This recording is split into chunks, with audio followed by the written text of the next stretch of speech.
Welcome to my madness, ladies and gentlemen.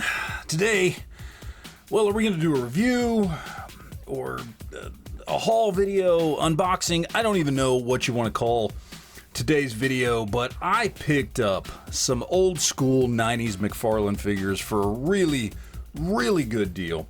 Got 8 figures here. And, I just wanted to crack them open and take a look at them and appreciate them for a little bit and show you guys how cool these figures are, because I know there's a lot of collectors out there that when some of these figures started coming out back in 1995, maybe you weren't even born yet. Maybe you were, but you weren't collecting, whatever it may be. A lot of people just, as I've said many times before, don't know how good McFarlane used to be. And yes, I know a lot of people still think McFarlane's great today. I personally don't. I think for the last 10 to 15 years, McFarlane has been mediocre at best, and I'm not a fan, but I do love to go back and collect these older figures and appreciate how cool, to me at least, they still are today. So I picked up these figures at a local shop.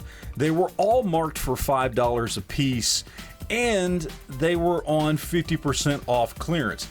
So I got 8 figures for 20 bucks. That's a smoking deal. I mean, I there's really no other way to say it. $2.50 a piece for in-package figures for pretty much anything. It would be a great deal. I mean, pick a figure company out there that was making toys back in the 90s for $2.50 to get something new in package. Is probably worth it, right? So I picked up all the McFarlane figures that they had. Let me show you here real quick what they've got. So we've got Shaft and Sentinel from Youngblood. These right here. We got Troll and Die Hard from Youngblood. We've got Grail and Dane from Wetworks. And then back here at the back, we've got The Curse from Spawn Comics. And this one here, this is from Manga Spawn, the goddess. The manga stuff I don't really know about. Wetworks, Youngblood, and Spawn, including a lot of other Image stuff I did read in the 90s. I don't remember any of the manga Spawn stuff. I don't know if that was something he just created for the toys, or if there was actually a comic book with manga Spawn stuff in it. I honestly don't know. But the figure looks cool, and again, was $2.50. So we're gonna go ahead, we're gonna crack all these guys open and take a look at them, and much like I've done in a video before here not too long ago, kind of just appreciate what McFarlane toys used to be. Alright, so here we got them all out of the package, and the first thing that I notice with these guys is just how colorful they are. I mean, I don't know, this is what pops off to me. Lots of color, no skimping on, if a character, needs 2, 3, 4, 5 different colors to pull off the deco or whatever it is. These are just nice, bright, colorful characters. Even though arguably none of these comics, Youngblood, Wetworks, Spawn, none of those are happy Marvel-esque, type comics or anything like that. But these figures just really, really pop. Now a lot of them, some of them suffer from like this guy right here, like with Die Hard, with these legs permanently put out like that, which is just ridiculous. I mean, the figure itself looks great. He's got the little shield shooter thing, the knives in the boots, all that stuff. Very, very cool sculpt and paint. Articulation is just awful on all of these. And, you get this pre-posed look for this guy right here, which is just ridiculous, but still looks cool. Then you got Shaft right here, Youngblood. He's got his arrow launcher there with his bow and arrow, all that kind of stuff. And most of these figures, they got hips, they got knees. Some of them have elbows. A lot of them don't. They're just pre-posed. Some of them you do get rotation there at the wrist. Some of them you get rotation there at the waist, and then you get rotation at the head. Real basic stuff, but just still really, really cool looking. Just, I don't know, man. They're awesome. Like, we've got Sentinel right here. Look at that. He's got the backpack that shoots off. all the detail there. These shoulder pad pieces that flip out like that. You know, you've got the chest piece. These actually, if you kind of do them right, they open up and you can see kind of the cyborg parts there on the inside. Cool looking head sculpt there. Really cool. Got the weapons, the fins there, they're movable. You know, so when he's in flight, he can, I don't know, do whatever he does, fly around. You got Troll here. Comes with his little hover cycle, which is really cool. He's got almost no articulation. His entire lower body is just fixed. But, you know, got the Wolverine hair there. Little hover cycle there. Really, really nice detail. Looks really cool. Got our Wetworks guy here, Dane and Grail.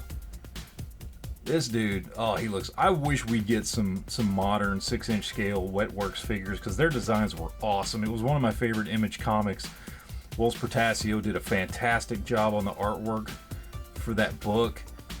And just really, really cool looks. Very awesome the way they did those.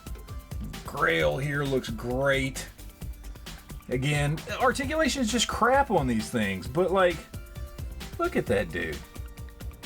Look at the guns, it's just awesome looking. These are just awesome looking figures. You got Curse here.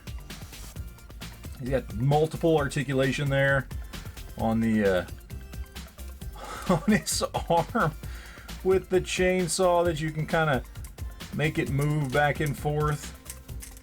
You know, great sculpt work there. Metallic paint looks fantastic. Great design. Articulation sucks, but who cares? Because the figure looks just awesome the way it is. You know?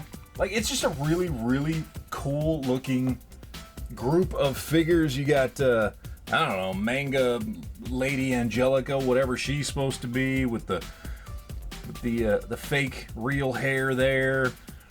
Translucent wings on the back. Real ribbon wrapped around the staff here. Look at the purple and gold and the way it just pops off. She's got the, you know, removable helmet there that kind of gives her a kind of a futuristic Spawn look. I don't know, man. These are just awesome looking figures. And look at that, just dropping stuff on the floor left and right. Who cares? Awesome looking figures. I love all these things. They did such a good job on this.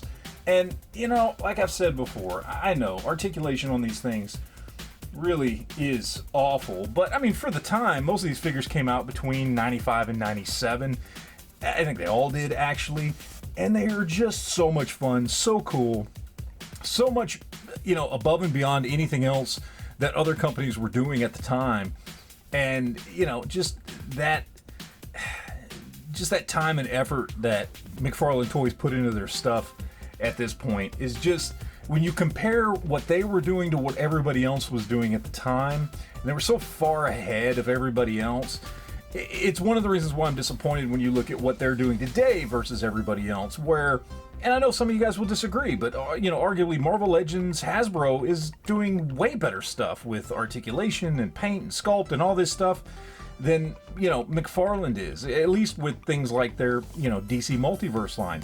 And it used to be the exact opposite. It used to be, for the same price as a Toy Biz Marvel figure, you got one of these, and it was so much better than what Toy Biz or Kenner or Hasbro or anybody else was doing at the time. And I just really, really miss that about McFarlane. So anyway, I just wanted to show you guys these things. These things are awesome. You know, you are probably not going to get lucky like me and find these for $2.50 a piece. Maybe you will. I don't know. I see average prices on these going, you know, around $10 new in package. Cheaper if you get them out of package, but of course they're going to be missing accessories. Are these worth $10 a piece? Yeah, I would say absolutely they are. To somebody that still likes to collect these older figures, absolutely they're worth $10 a piece. I just happen to get really lucky. I mean, I've paid $10 a piece for many older McFarlane figures all day long. It's not a problem, but not going to pass up $2.50. So anyway, just wanted to show a little appreciation for what McFarlane used to be, as I said.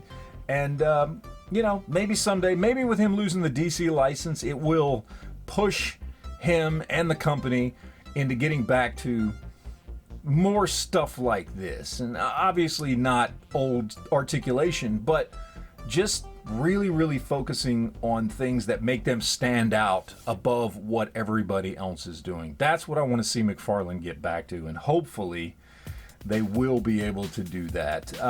So anyway, guys, that's pretty much it. I just want to show you guys this stuff. It's kind of a haul video, kind of an appreciation video, but either way, let me know in the comment section down below what you think. I appreciate you guys watching, and always remember to enjoy your collection.